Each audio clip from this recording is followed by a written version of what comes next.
What stops with you? Angel Song and Mercury.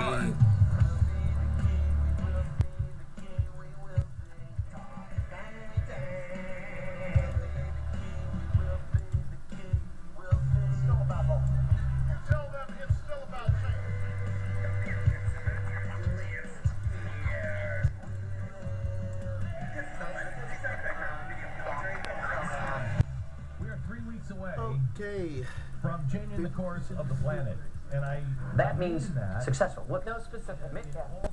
What we're saying, lower tax rates 20%, start with the wealthy, work with Congress to do it. You guarantee this math will add up? Absolutely. 6 studies have guaranteed, 6 studies have verified that this math adds up. But Vice President Biden. Vice President Biden. Let me have a chance to train. I'll come back in a second then, right? And you're going to increase the defense. We're just not going to cut the defense budget like they're proposing. $2 billion. That's not accurate. More than that. No, so no massive. No, we're saying defense increase. Okay, you want to get into defense now? Yes, I do. So, because that's another math question. Right, okay. How do you do that? It was just awful. I mean, I love. There were so many moments where you really wanted to see where the conversation was going to go. And she's in there. Oh, wait a minute. Oh, wait a minute. Okay. I hate to break this to you, but now I know it. Anyways, it's me, Alex Music, America's Most Possible Christian Conservative. This is the final closing Time Factor video commentary thoughts for October 15th, the year 2012. And you just heard that Martha Raddatz arguing with Paul Ryan on this one. Now, get this. Another math question. Okay. How do you do that? Some questions. And too many questions, so too many as they was. But here's Sean Hannity and Britt Brazell.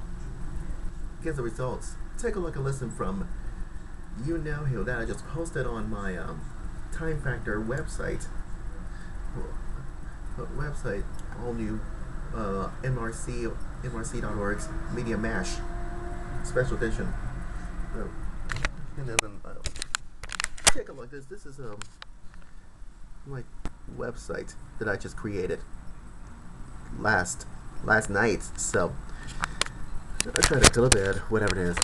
Anyways, I want you to take a look and listen to Sean Hannity and Britt Brazell's response. Here it is. It was just awful. I mean, I love. There were so many moments where you really wanted to see where the conversation was going to go. And she's in there. Oh, wait a minute. Paul Ryan's making a point. Let me jump in and bail out Biden again. So I thought it was pretty bad. I don't think it hurt Paul Ryan because Joe Biden was in complete meltdown mode. But what did you think? Well, you know, first of all, when will Republicans ever learn to vet moderators before they hire them? That's a good point. I just don't understand this. Every 4 years they do this, and every 4 years they complain. I don't have any sympathy for them. Point number 2, she started off well, actually. She was composed. Her questions were even-handed. She did a good job. But, you know, they're talking about Jim Laird lost control of the debate. Well, she lost control of herself, because by the end of it, she's interrupting Joe Biden, interrupting Paul Ryan. It was a disaster of a performance on her part. She was out of the way. My favorite was when Paul Ryan tried to ask Joe Biden the question about green jobs and how they promised 5 million green jobs, and she cut him off and she said, "We've heard enough about that. Let's move on." I agree completely with Charles Krauthammer what he said a minute ago. He should have said, Paul Ryan should have turned to her and said, with all due respect, no, I'm not moving on. I'm going to ask my question, and Vice President Biden's going to answer it, and you're going to be quiet. Yeah, well, and in fairness to him, I mean, he has to deal with somebody who's having an emotional crack-up on national TV on the one hand, and then a moderator that's trying to help the vice president out on the other. I give him a little more slack, but I agree with you. Republicans, you pick a good, fair moderator. Jim Laird was great. He got out of the way, let him debate, let it go. And then people complained because he didn't interrupt, and you could actually get a flow of a conversation going. All right, let's go to... Okay, now, see, I told you. You cannot interrupt when people talk, everybody talks, and all that stuff. Hannity and Brazell is right, slamming Raddatz in the face. Trust me about that. That's all that matters. Anyways, that's all I can say. Oh boy. Anyways, now some people have a huge thing on Facebook that some agree and some disagree. Trust me about that. So I would get into the bottom of this. Trust me about that. Anyways, according to World Herald last Friday, and here's your thoughts on VP debate on Facebook. And here it is. Pete Wood says Ryan was clear and coherent as much as he could while being interrupted. While Biden was condescending, glib, repetitive, emotional, and desperate. Well, that was a good thought, Pete. Anyways, Clay Schneis says that a much better fight than Obama did. I think Ryan is being more solid and professional. Well, Biden, on the other hand, Biden is being rude, and his constant blinking. Oh yeah. Is giving a giveaway of lying. Yes. Yeah, these are the two comments are good on Facebook. Thank you. Now the bad comments. Oh god, the evil comments on Facebook on the BP debate says Biden, Green Hansen, Biden did an excellent job. No, he didn't. He didn't do it. He didn't do an excellent job. He has a horrible job. He did. Joe Biden did a horrible job. Wake up and smell the coffee. Rick Whiteley says neither one, and there were both rude and avoid answering questions, just like the first debate last week. I do have a problem with a squeaky talking kid that talks over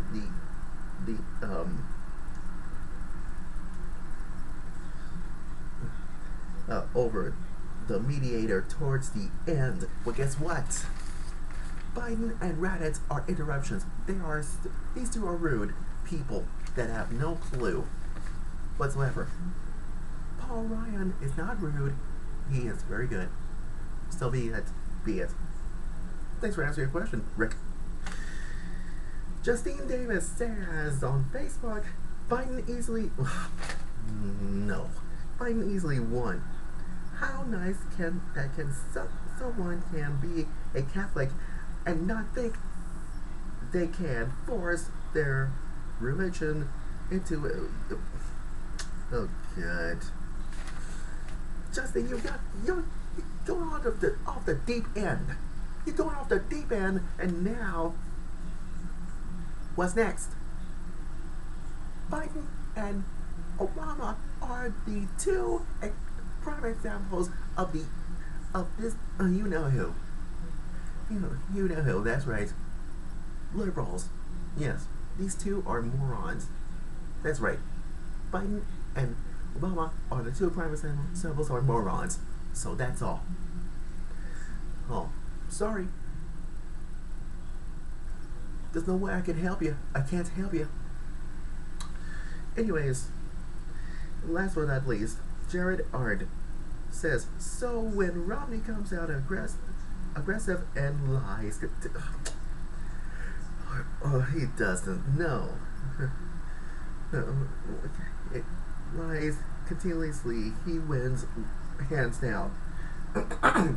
But when Biden comes out aggressively with fact after fact, he is rude and inconsiderate.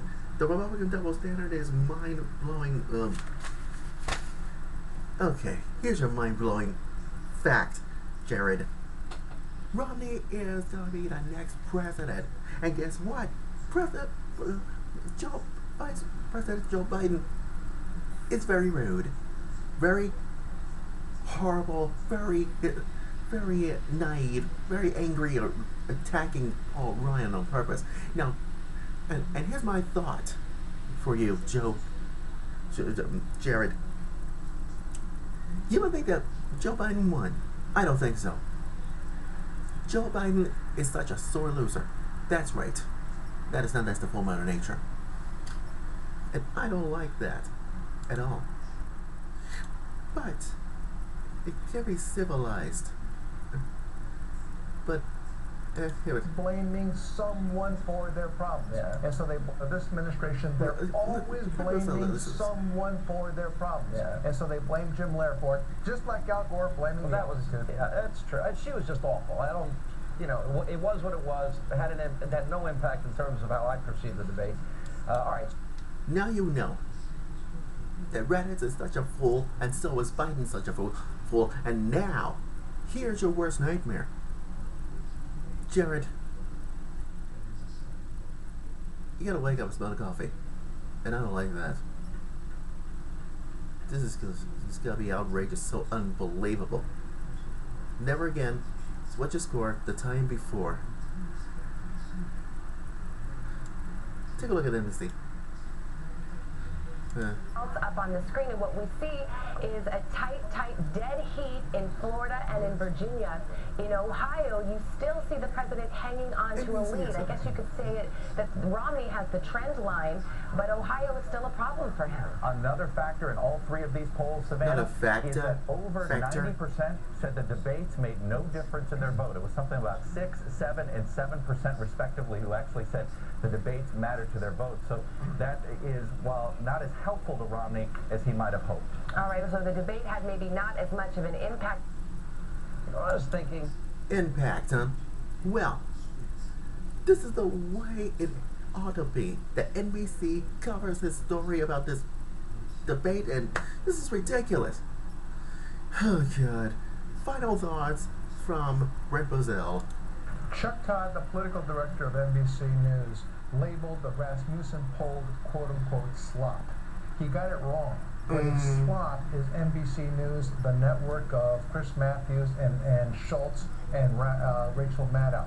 That is slop journalism. Slop. All right, well, That's what that's right. You, MSNBC and NBC, are sloppy. Sloppy journalism. Sloppy, sloppy, sloppy. As for you, Chuck Todd, get to the real facts. Please, get to the real facts. Oh, God. This is so boring. But anyways, that's all I can say. Now, tomorrow, I'll do a sneak preview of this. I will do this President Obama thing or whatever, or should I say. Tomorrow's going to be round 2 of presidential debate. And the explanation is I got rehearsal at UNO. Omaha Symphony Chorus and all that. So, that'll be it. Trust me about that. But anyways, Romney takes over President Obama. He's gonna knock the sense out of him. And according to this one, Romney says attack that kills and void legitimate. It's a campaign issue. On the other hand, is Obama is heading to debate school. This is so Obama's so ridiculous. Oh, God. But President Mitt Romney to be the next president, so be it. Anyways, I gotta go. Facebook me, follow me at facebook.com and twitter.com. You know my username, LHMusicTime. And check my website, lhmusictimefactor.jimdo.com for the LH Music Time Factor website. And so is my Facebook page at facebook.com/LHMusicTime2012. What else can I say? Just about that. Anyways, tomorrow it's going to be a sneak preview of presidential debate. Sneak preview about this. And, trust me, and lots more all this week. I gotta go. LH Music signing off. Go with God's blessings, and I'm out the door. Bye-bye for now. See ya. And one more thing. Reddit, stop interrupting, and never mind, I won't say it.